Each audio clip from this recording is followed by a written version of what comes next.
Je suis Timothée Damnac, je suis chargé des partenariats pour la plateforme publique du bénévolat, jeveuxaider.gouv.fr.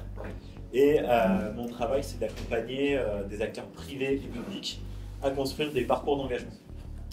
En fait, comment on fait pour faire en sorte que les personnes qui ont des freins à aller vers le bénévolat, donc il y a énormément de personnes qui...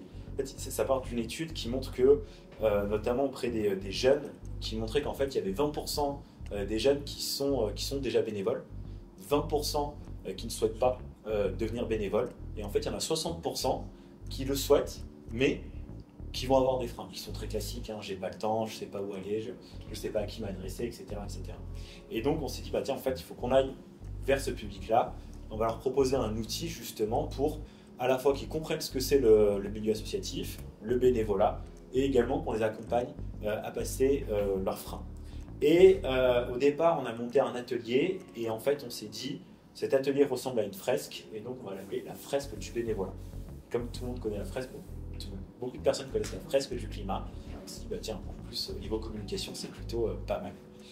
On a fait le lancement officiel donc la semaine dernière à Paris, au ministère des Sports, de la Jeunesse et de la Vie associative. Et donc, il y avait plus de 70 jeunes qui étaient présents. On a fait 5 fresques en simultané. Et en fait, il y avait beaucoup de volontaires internationaux. On avait une quinzaine qui étaient là pour participer justement à la fresque du bénévolat. Il y avait des jeunes du SNU et des jeunes du service civique. Alors, très rapidement, la fresque, je vais vous la présenter, puis je vais vous montrer un peu aussi concrètement quels sont les différents ateliers. C'est 2h30 d'ateliers collectifs qui vont nous permettre à tous. Donc, ateliers collectifs, on insiste vraiment là-dessus. L'idée, c'est qu'en fait, ce soit des groupes de 8 à 15 personnes qui ne sont pas encore bénévoles, qui souhaitent le devenir et qui sont prêts à échanger sur ces différentes thématiques.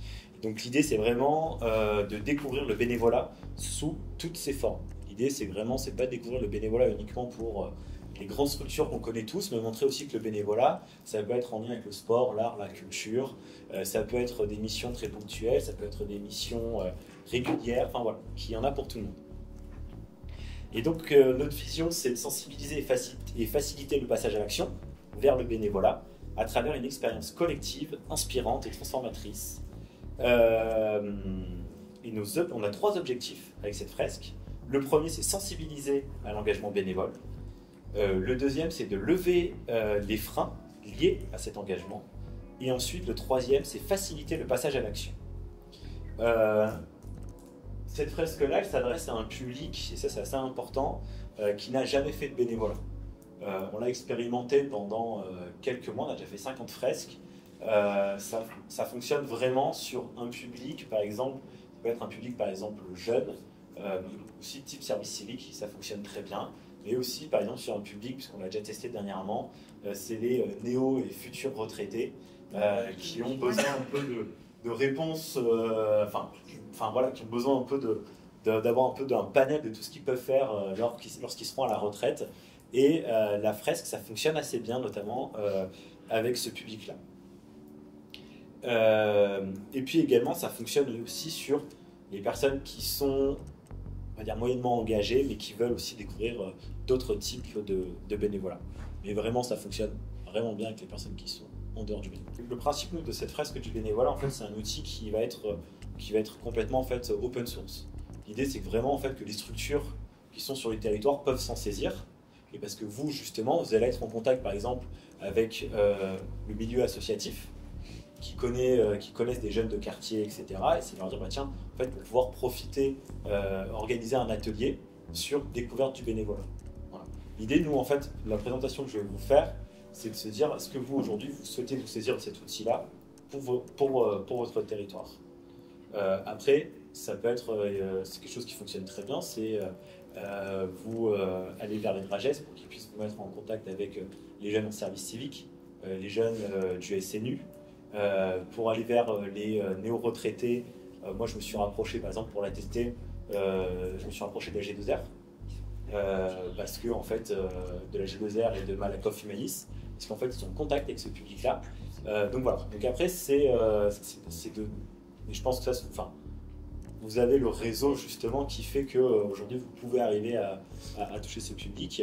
Et ensuite, nous également, donc nous on a une base de 550 000 bénévoles inscrits, pas tous sont encore bénévoles, et ça peut intéresser nous, notre base aussi. Nous en fait on est en train de mettre ça en place aussi auprès de notre base, de montrer, bah tiens en fait près de chez toi, regarde il y a une fresque du bénévolat qui va avoir lieu, regarde si jamais tu veux t'inscrire. L'idée de cette fresque, nous on l'a construit un peu comme une marche. Donc l'idée, c'est la première étape, c'est la fête des découvertes, avec comprendre ce qu'est le bénévolat. Ensuite, on va être sur les sentiers de la réflexion, identifier les freins et les motivations. Et ensuite, à la fin, on gravit la montagne, on prend conscience de ce qu'on peut faire et on va essayer de passer à l'action tous ensemble. Donc première étape, définir le bénévolat et comprendre ses enjeux. Deuxième étape, identifier ses freins et ses motivations. Troisième étape, prendre conscience des leviers et passer à l'action. Si on passe au premier, par exemple, je vais vous le faire. Donc l'idée d'une fresque, c'est pareil, ça se présente comme ça. C'est d'avoir un grand paperboard, là même qui est un peu plus grand. On le présente et on va construire la fresque tous ensemble de manière très collective. La première étape, c'est, en fait, je vais vous dire des affirmations. Vous allez me dire si c'est vrai, c'est faux ou vous ne savez pas. Donc, si c'est vrai comme ça, vous faites. Si c'est faux, vous faites comme ça. Si c'est faux, vous faites au milieu. La majorité des bénévoles s'engagent ponctuellement. Vrai? Faux? Je ne sais pas. Alors, Grenoble, pourquoi? Je dis par les villes, etc. Je ne retiens pas les prénoms. Grenoble, tu veux dire? Faux, je crois. Ou vrai? Ça, c'est vrai. Vrai, ouais. Voilà.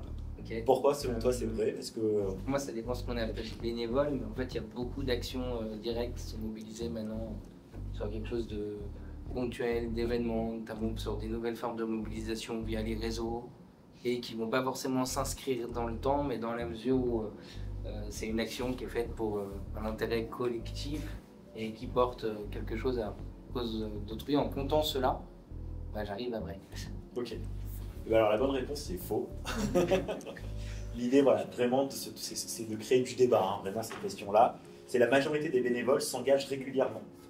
3 sur 10 s'engagent ponctuellement et 7 sur 10 s'engagent régulièrement. Donc régulièrement, c'est au moins une fois par semestre, etc., etc. Donc il y a quelques questions comme ça. Il y a également un petit carnet qui peut justement, après, vous apporter de la matière et comprendre un peu, en France, qu'est-ce que le bénévolat, qu'est-ce que l'engagement, etc. Ensuite, la deuxième étape, c'est identifier ses freins et ses motivations. Donc là, l'objectif, ça va être de faire émerger les freins et les peurs des participants, inspirer et se projeter. Là, comment ça se passe? Sur une grande table, à la fin de la première étape, en fait, on sépare le groupe en deux. Et un groupe va réfléchir sur le bénévolat, ce n'est pas, et le bénévolat, c'est. Donc chacun a un stylo, va écrire pour lui qu'est-ce que le bénévolat c'est, il échange avec son équipe et ensuite il va le retranscrire à l'autre équipe. Donc pareil, c'est l'idée de réfléchir ensemble et collectivement. Là, l'idée, c'est qu'il y a plein d'images comme ça qui représentent un peu tout type de situation, des paysages, etc.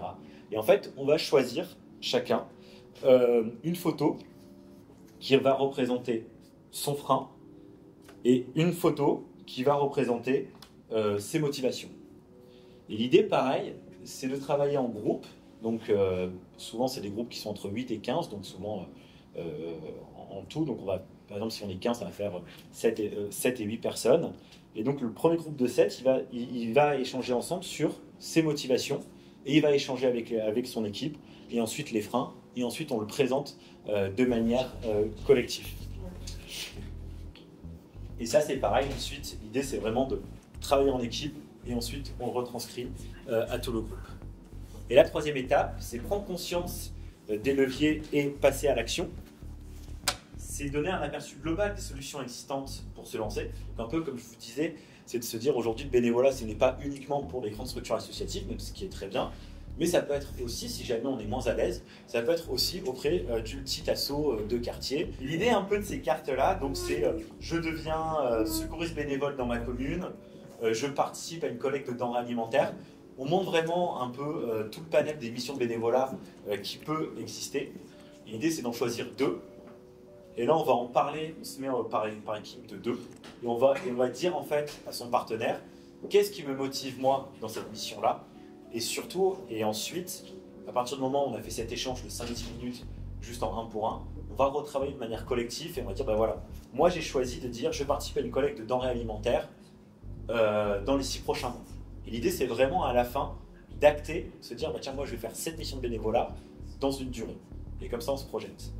Et ensuite, c'est pareil, pour vraiment ensuite acter le fait qu'on souhaite s'engager, on souhaite faire quelque chose, on a monté ce qu'on appelle un peu le guide de rando, où on va écrire chacun, le bénévolat pour moi c'est tac tac tac, mon plus gros frein, ma motivation principale, les 3 missions ou actions qui m'inspirent. Voilà. Et ça, ces petites choses-là, on va le garder plus simple.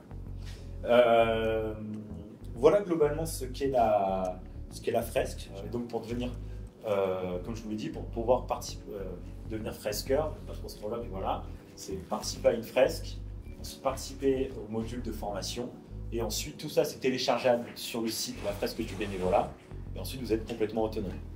Nous, je veux aider via notre réseau, on peut bien entendu vous accompagner à vous lancer. Nous, chaque personne qui va être animateur, il a un document comme ça de 14 pages où il va avoir pas mal de données là-dessus, avec des données qui sont assez généralistes et que c'est des données qui sont nationales.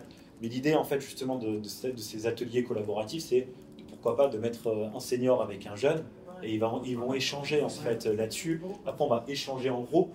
L'animateur va être là aussi pour pouvoir accompagner la personne si jamais il a des trop gros freins, il n'a pas réussi à trouver des réponses. L'idée vraiment, le principe de la fresque, c'est pas de repartir en fait avec des réponses, mais c'est vraiment de participer avec un atelier collectif, de pouvoir exprimer un peu à tout le groupe ses freins, et c'est avec le groupe en fait qui va réussir à passer ces freins-là.